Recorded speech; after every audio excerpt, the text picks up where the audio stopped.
Welcome back to episode 76 of the Grappling Growth Podcast with me, Joe Testori. On today's podcast, I had the pleasure of welcoming on Anthony Theodoros, the founder and CEO of the Theodoros Group, a talent and mergers and acquisitions specialist consultancy based in the United States. Anthony is a really cool guy. He goes after his Australian roots by being as transparent as he can and sharing as much wisdom as possible. He is the father to 4 daughters. So we talk about the advice that he would give to his daughters, how he's raising his daughters to become independent, strong women in a few years' time. And then he also, in this podcast, talks about his business and how in the space of a year, they're billing over $1 million in revenue. So if you're someone who is looking to grow your business really quickly to that $1 million run rate, then listening just to the way how Anthony follows his gut and uses his initiative and intuition, then this podcast might be for you. If you enjoy this podcast, please do those things that people do, like liking, subscribing, and sharing, because it helps us and it gets the message out to more people. Thank you. As entrepreneurs, we all experience challenges in our business journey.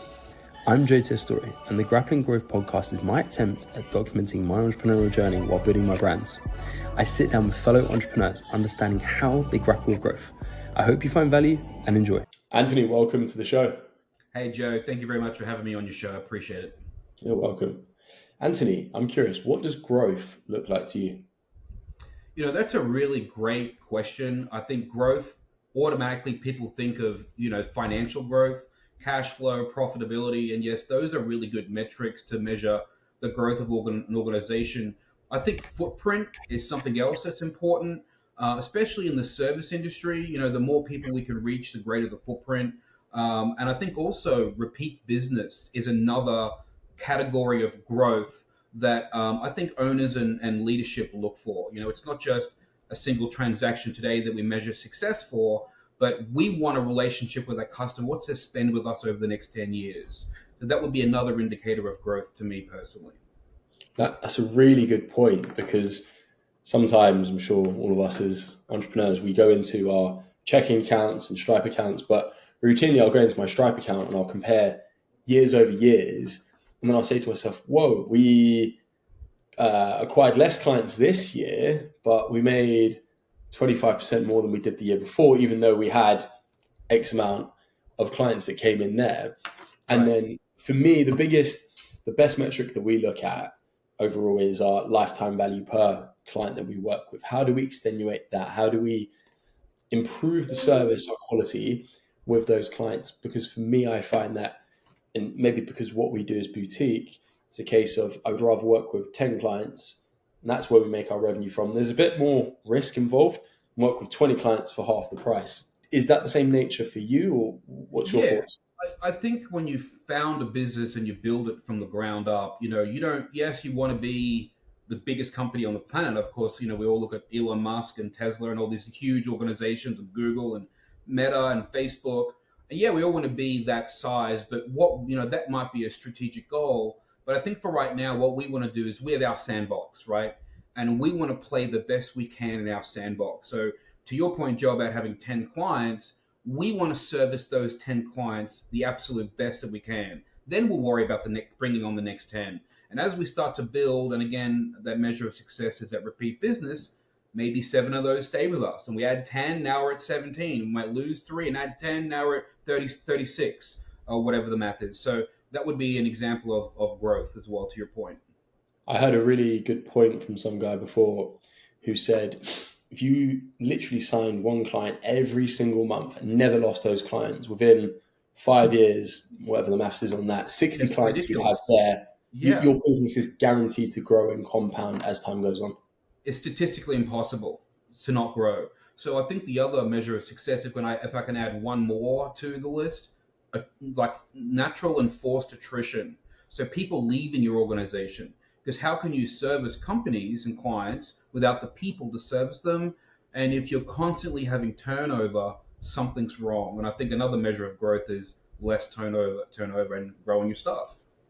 And I guess the inverse there is that the more there's attrition, turnover, and employees leaving, the more, or there's going to be a squeeze on profit. Maybe you might be opening up profit elsewhere with, we're going to talk about artificial intelligence in a little bit. However, there's certain key parameters that you want to be looking for. And it depends. If you're solely money orientated, then you might not care. But in my view, every good leader wants to be looking at how are they leading the ship best as possible, and how are they providing the best environment for not just their clients and customers, but their team members and their associates. Yes, we talk about financial capital being a measure of growth, but people forget that human capital is also critical to growth. And both of them are completely intertwined. You can't grow without people, and you can't have people without finance, money. So those are directly intertwined. So if the right leg isn't moving like the left leg is, you're going to stumble and fall. Absolutely. So back to the original question, what does growth look like to you? If you and I took a little bit of a step back and we weren't just talking about TTG, what does growth look like to you as a father of four? Yeah, that's a great question. And, I don't have a son, I've got girls. So, I'm coming from the perspective of having young women in my family, and a wife, of course. And to me, raising girls was always about independence and authenticity. And, they're still young. My oldest is 13, but she's, starting to come into her own, starting to get a little bit more curious about what the world is like. And, when you have a husband and a father that started two companies now, how do you preach independence? We preach how, you don't need to rely on a man to be successful and happy. And so those are things that we talk about. Growth for me as a father of daughters would be watching my children, my daughters grow independently, have their own self-identity, follow their passions. I've advised so many candidates through my career on what you do for a career as advice. And I tell them, do what you love, don't do what you're good at. Because even if you're not good at something and you love it, you will just outwork the next person because you love what you do. You're not forced to do it, or you're stereotyped and pigeonholed into, I've got to be an accountant because I'm really good at math, or I've got to do equestrian because I'm a great horse rider. Those may be passions of yours, but are they really going to be what you want to do for the rest of your life? So to answer your question, I want to raise independent, ferocious young women that can, just continue to embody development and growth and just be who they want to be. So taking the lens of what you're ushering to them, what piece of advice would you give to your 20-year-old self? And to expand that, if your eldest daughter came up to you and said, Daddy, what advice would you give to me navigating my 20s? What would you say to her? That's a great question. I've often thought about this question, and I've never really been able to come up with an answer. I always had a rule in my house: if you didn't go to college, then you go to trade school. But you're either going to go to college and get a degree, or you're going to go become a plumber or an electrician, because those are such high in demand skills around, what it's going to take to be successful. Now, So that was instilled by your parents. yeah, well, I'm Greek, so I was brought up very, very strict. We've got a house of doctors and lawyers and business people, so I think it was somewhat positioned in me to become one or the other. And I went to law school, went 3 years in, and just hated it. I couldn't really deal. I mean, there's a lot of sales involved in law. A lot of people don't realize there's billable hours and realization rates that come into how you bill as a lawyer. And so I'm thinking to myself, if I'm going to be selling, then I want to sell something I'm passionate about. So, hence the recruiting and getting into people. What did you hate most about law school? It was still a sales job. I mean, so here's the thing. The things that I loved about it, the things that I hated about it. I loved that I could look at something that was blue and say, hey, Joe, this is really a different shade of blue to what you see it at. The way I interpret it and the way you interpret it, it's still blue, but I could argue it's different. And that's how the law works. You use precedent to explain what shade of blue it is. It's blue to everybody, but the way you argue it will be how you argue a case. So I loved that discourse and discussion that would happen in the law. What I didn't like is, at the end of the day, it came down to money. It was a business. and the way they generated money, I wasn't the greatest fan of how it was. To me, it was a sales role. I still had to sell my service to a client for them to say yes. So, that, I think, it wasn't that I hated it. It wasn't what I wanted to sell. Let's put it that way. Mm-hmm. Right.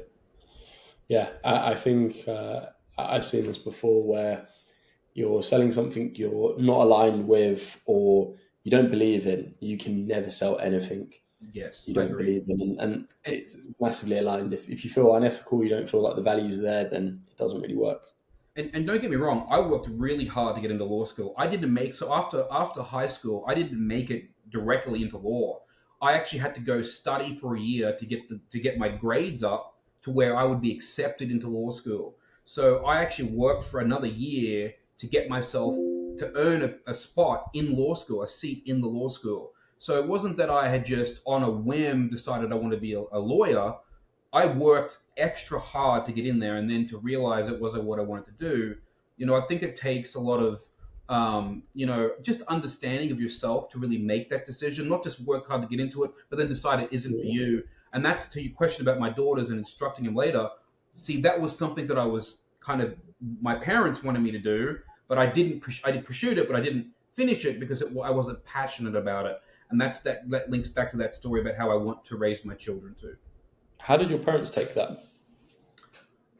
They were very, very good about it. I think that they were proud. Well, if you think about the prestige of maybe saying, "Oh, my son's a lawyer," I think they could still say, "Hey, my son went to law school." So I think there's some elements of some pride in there that they could still have. I think that they were more impressed that I didn't get into it originally and then worked hard to get back into it. Again, getting back on the horse, how many times can you fall to get back on it? So I think that the grit that I developed from that experience, they're more proud of than just the outcome of getting the degree and etc. Yeah, absolutely. There's so much to be said about that, to fail and then say, I'm not taking this as finite failure, and then go again and say, actually, I've done my time. I did a master's in international development, haven't done anything with it since. And truth be told, a month in, I started counting down the remaining 11 months in. It'd literally be week by week, month by month. And I would be like, okay, 10 months left, 7 months left, 2 months left. And then that was it. I did it. And I remember my partner at the time, she asked me, this was 6 weeks in, are you going to quit? And that was just like are you crazy? Absolutely not. No, just because I don't like something doesn't mean you give up. I'm going to quit. Right, absolutely. And that's that grit that I'm talking about. And not everybody has it. Sometimes people, they hit a wall, and if they can't go over it, they can't go under it, they can't go around it, well, they're stopped by the wall. But the difference maybe between you and I, Joe, is we go through the wall if we have to make ourselves go through it. And that's that grit that I think is so critical. I think, again, not getting into the younger generations too much, but I think that lack of grit is what entitlement has created. And I think that's we could probably do a whole nother podcast on entitlement. There's an amazing book I read about 2 years ago by an author called Angela Duckworth called Grit. And the book is what the book says it is. And it talks about concepts of grit and where it comes from and how it's such an underrated skill. And just for me, I love sports. I love martial arts, and being able to put yourself in. I love the concept. I'm not too sure if you've come across it before, of chosen and unchosen suffering. No, I haven't, but I'll have to look it up. Great. So essentially in life, we've got two types of suffering. We've got chosen suffering. So these are the things we choose to do on a daily basis. It might be, you might say to yourself, you've got a non-negotiable of doing 100 press-ups a day or 50 burpees. And that's chosen. You're choosing to put yourself through a position, an ice bath or whatever. Unchosen suffering is the things that happen in life that we can't control. We slip 2 discs in our lower back. We pull our hamstring. We are, heaven forbid, but we're diagnosed with cancer. Mm-hmm. Someone dies. These are things that are the uncontrollables. Whereas essentially what I've looked at with this concept, and I've kind of taken it into my own, my belief is the more we can choose to work into chosen suffering, the higher our tolerance is when the unchosen suffering happens, because it's guaranteed to happen in life. Yes. So if you can prime yourself, something goes wrong in business, because you've got so many reps in the game, you can be cool, calm, collected, and lead the best way you can lead. And I really try to chase those pockets of chosen suffering all throughout life, so that when things do happen, you've got the grit and resilience.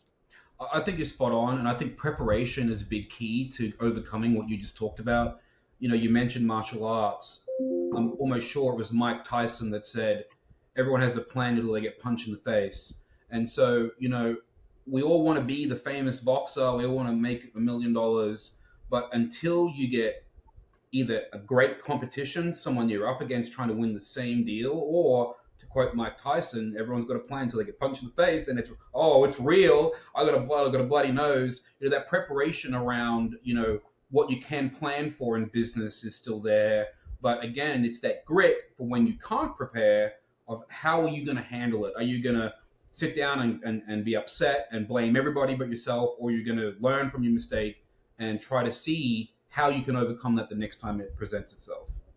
So on that point, as a talent agency and someone who works with people so much, how, when you're hiring yourself, because this is one of those things, this is one of the qualities and attributes that I look for in people, is that grit.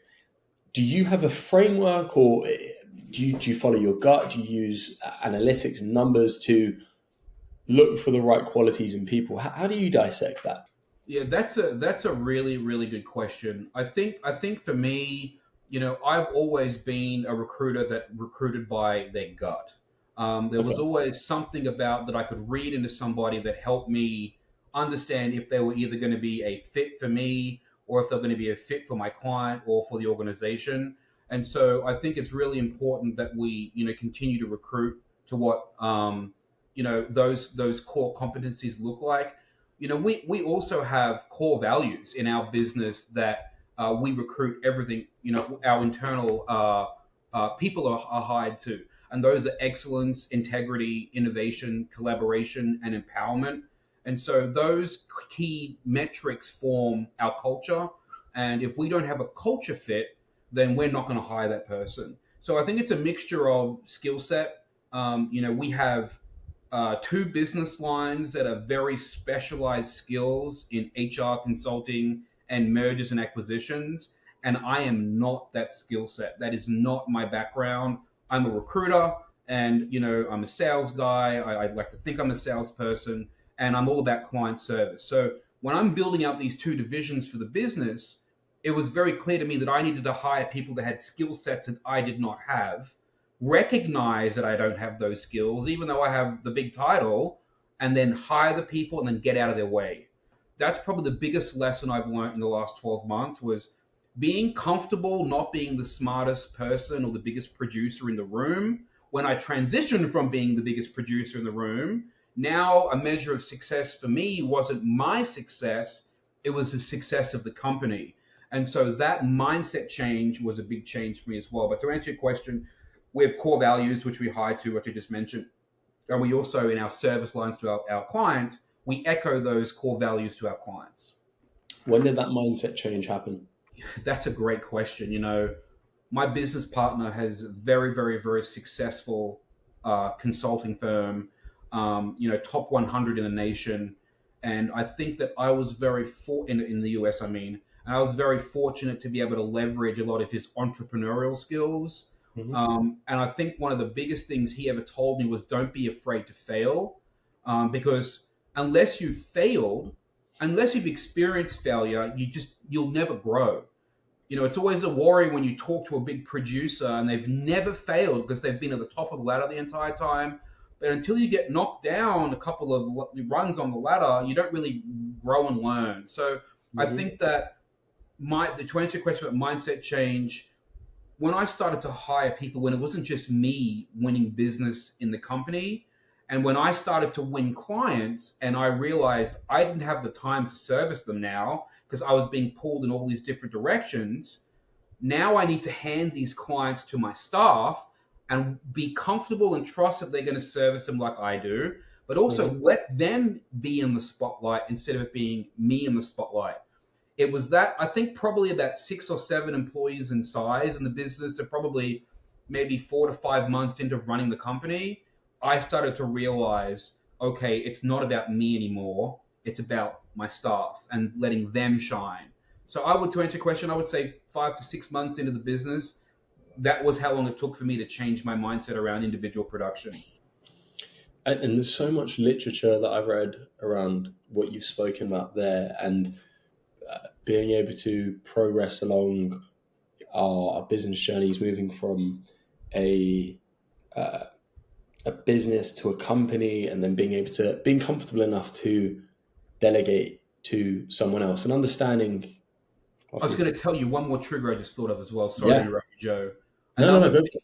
Another big criteria for me when I realized I had started to do it successfully, though. So realize you've got to make the change to delegate and trust. And the second part was when I had accepted that I needed to delegate, because they're two different things.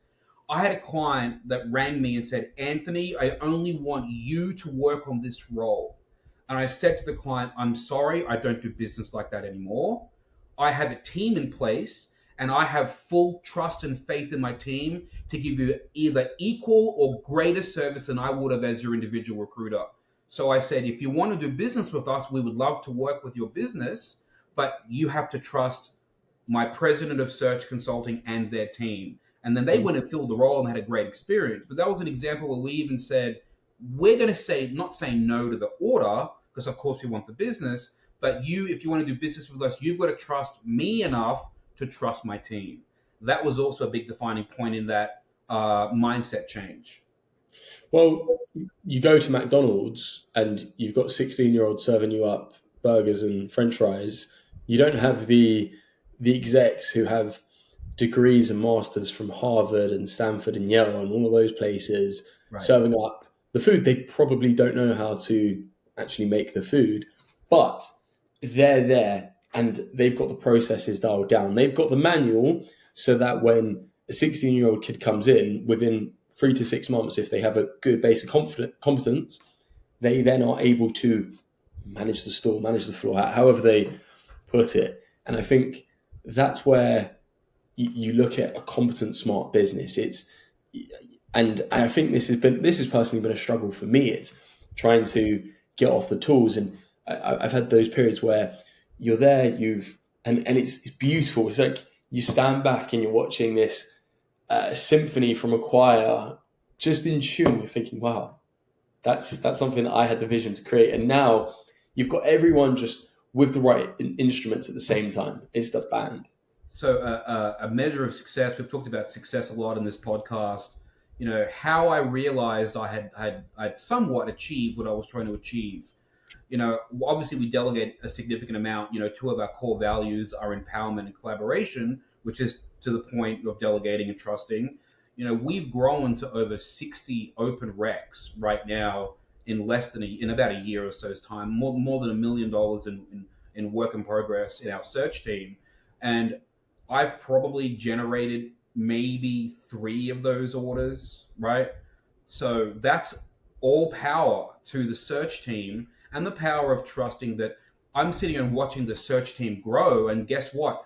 90% of it isn't coming from me. Even probably 95%. It's all coming from their own hard work.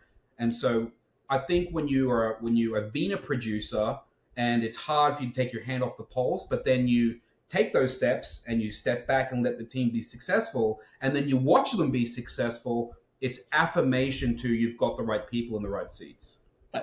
Talking about Australia before this podcast, a guy who used to be on our team, so this was 2022, I intentionally had him lead the sales call, so I didn't even show up. All I do is I look at my phone, so the time zones in Australia. So the client was in the US, I was in Australia, he was in the UK, so I can't even remember what the time zones were like. I think it was really late for me. So I see the phone call come through, open it, and he's like, okay, mate, send across an invoice for this much. It's like, sorry, what? He's like, send this across now to the lady, she's on the call. It's like, okay, fine. And he's like, I'll call you back in 2 minutes. And I just see the payment come through, and I'm like, That is a business. That's when Yeah, you can move yourself away from the business and still make money. There you go. it's self-replicating at this point. So, we have a good process. Has it always been successful? Of course not.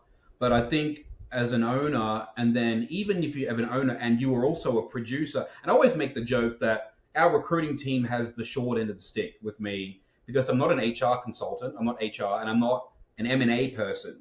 So I was always going to have much more influence and interest and understanding of the search team than any other two business lines that we have.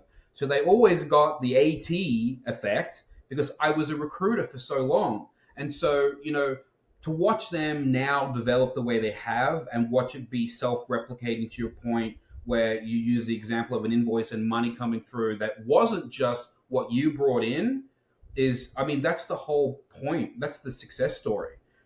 Now, then the second question is, how do we scale? How do we go from 60 open recs to 600 open recs by still maintaining quality? And that's really my job, is how do we get the company to the next level?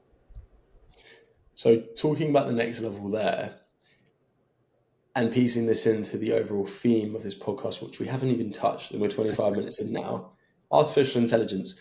Yep. How do you, or let's phrase this in two sides of the question. So we'll ask the first one now. How are you and the team innovating with artificial intelligence to maximize the capabilities of the business at present? I think automation is a big area where we're starting to look much more closely at AI and the automation umbrella. I'm a little bit late to the AI party, not because of interest or knowledge, but what is it going to replace? I think is always the big question.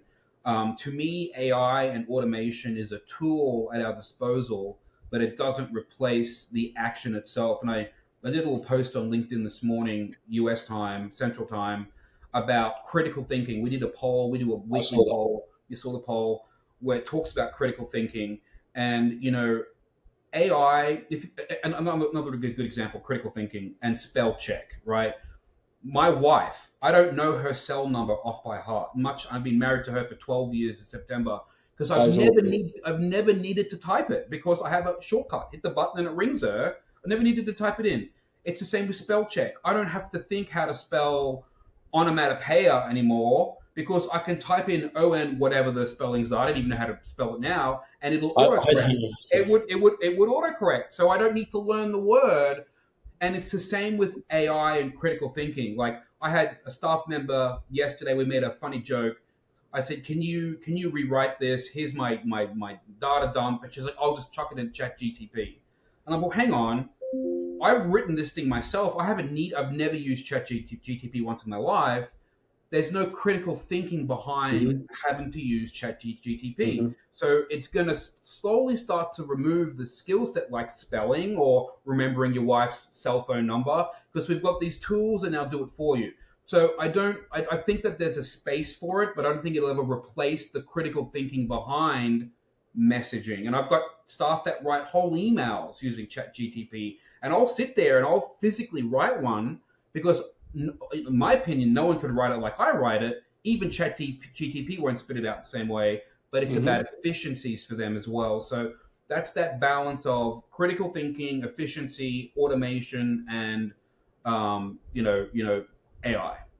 Repetitive tasks, doing manual processes that just need to be done over and over again. I think so. One innovation in how we use AI is, if, say, we were going to send out a cold email campaign, I know that you've got a team that's doing that for you right now, we would get your voice, we would get your the USPs of your business, the understandings of you, the way how you would write something, and then test. In marketing, we know the best way of achieving results is to test at mass scale as possible, cut the losers, scale the winners. So it'd be a case of getting your voice and tonality and then getting 10 different versions of what you've written to then get a feel for it. And then it's essentially building a coach to analyze you, your business, understand the linguistics that you use, because it's so obvious nowadays when you see a post or you see an email and it's just AI glossed up and there's no personalization. And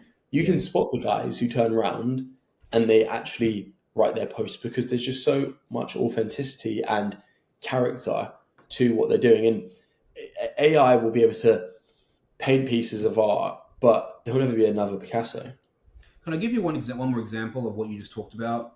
So whenever I've tried to teach my recruiting team, every time they have a candidate say yes to talking to them about a role, to ask the candidate, what made you say yes to my marketing versus the next 300 recruiters that are reaching out to you about possibly the same role or something similar.